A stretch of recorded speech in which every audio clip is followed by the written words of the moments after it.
Okay, so before we go on to our next Power 3 here with Rise of the Akkadian Empire, let's go back and look at what we've got so far.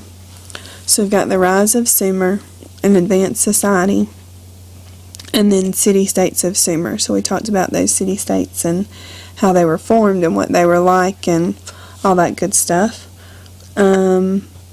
So as we move on in our book, then we see that we come to another subheading that says Rise of the Akkadian Empire. So we're going to go ahead and add another Power 3 to our Power Outline notes. We're not starting a new one, we're just continuing the one that we've already started.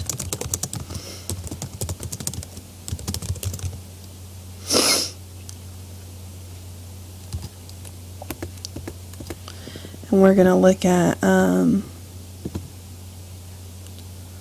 what we need to add to this one. Okay, so let's look at our book. It says, in time, another society developed along the Tigris and Euphrates. This society was built by the Akkadians. They lived just north of Sumer, but they were not Sumerians. They even spoke a different language than the Sumerians. One word that I would definitely choose is Akkadians. Okay, and I would probably throw in that they lived in Sumer or north of Sumer, but that they were not Sumerians, because it's important that you know that this was a completely different set of people.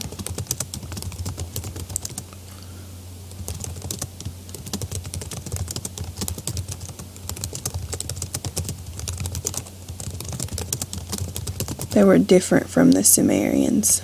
Okay?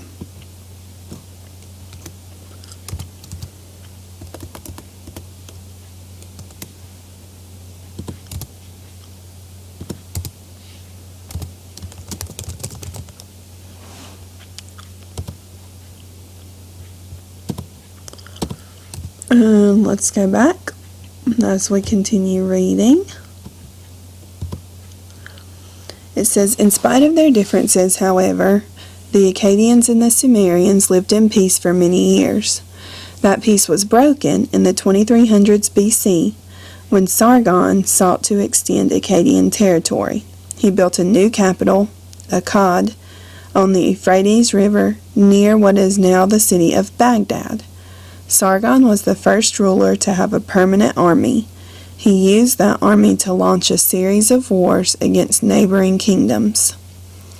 So what's important here is that the Akkadians and the Sumerians lived peacefully for many years until Sargon, this very strong leader, decided he wanted to expand his territory. He wanted to make his society larger. He wanted to pretty much take over where the Sumerians lived in Mesopotamia.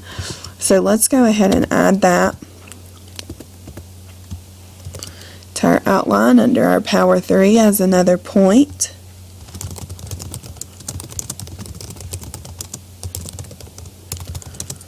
I'm going to put that the Sumerians and the Akkadians lived peacefully until Sargon wanted to make his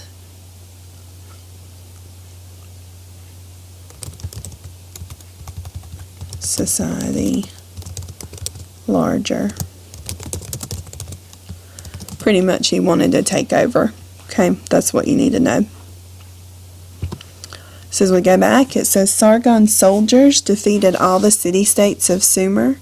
They also conquered northern Mesopotamia, finally bringing the entire region under his rule. With these conquests, Sargon established the world's first empire, or land with different territories and peoples under a single rule. Sargon's huge empire stretched from the Persian Gulf to the Mediterranean Sea. Again, that's just a little detail, not something that we necessarily need to know.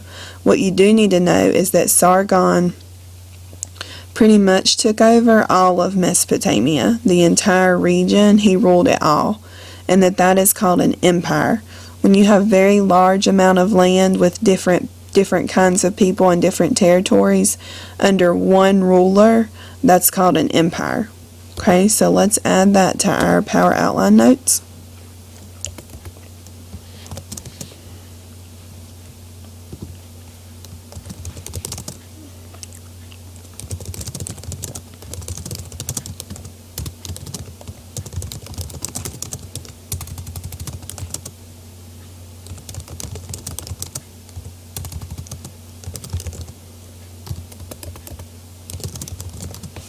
So he took over all of Mesopotamia, the northern part where the Akkadians lived, the southern part where the Sumerians lived. He took over all of it.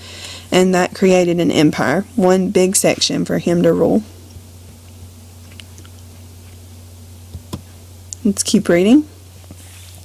Sargon was emperor or ruler of his empire for more than 50 years.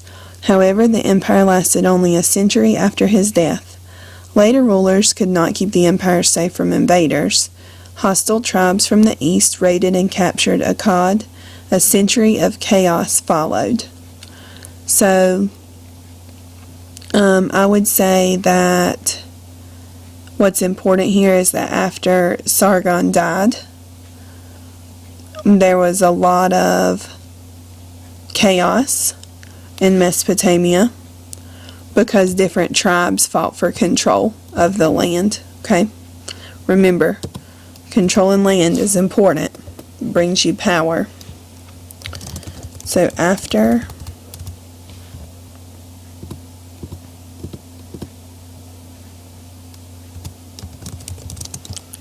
Sargon died,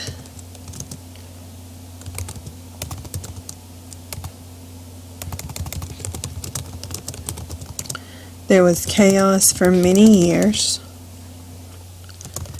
as tribes fought for control.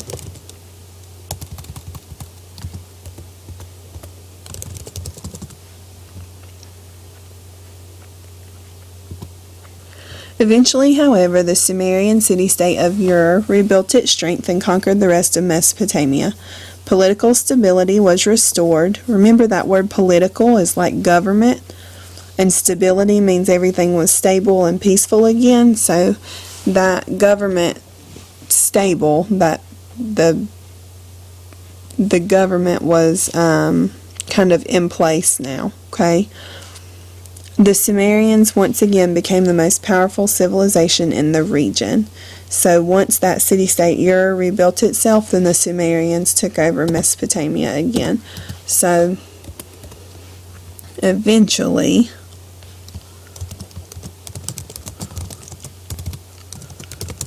the Sumerians controlled Mesopotamia again. Okay.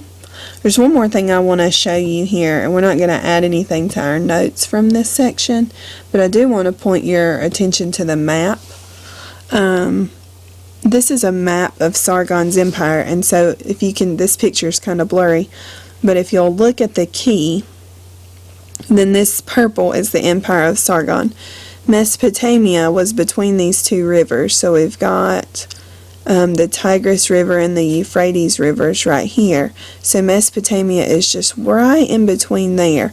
And you can see that not only did Sargon take over that land in between the rivers, he took over all of this, all the way from the Mediterranean Sea to the Persian Gulf. So one man ruled all of that land and all of those people who lived there. So you can imagine just how powerful he was. As we move on in our book now, we come to another subheading, Religion Shapes Society. But this is not, doesn't look like our red subheadings that we've been adding. So we're going to go back and add this as a Power 2. And we're going to do that in the next video. So if you want to follow along with me, you'll need to go to the next video, the last one. It'll be the number 3.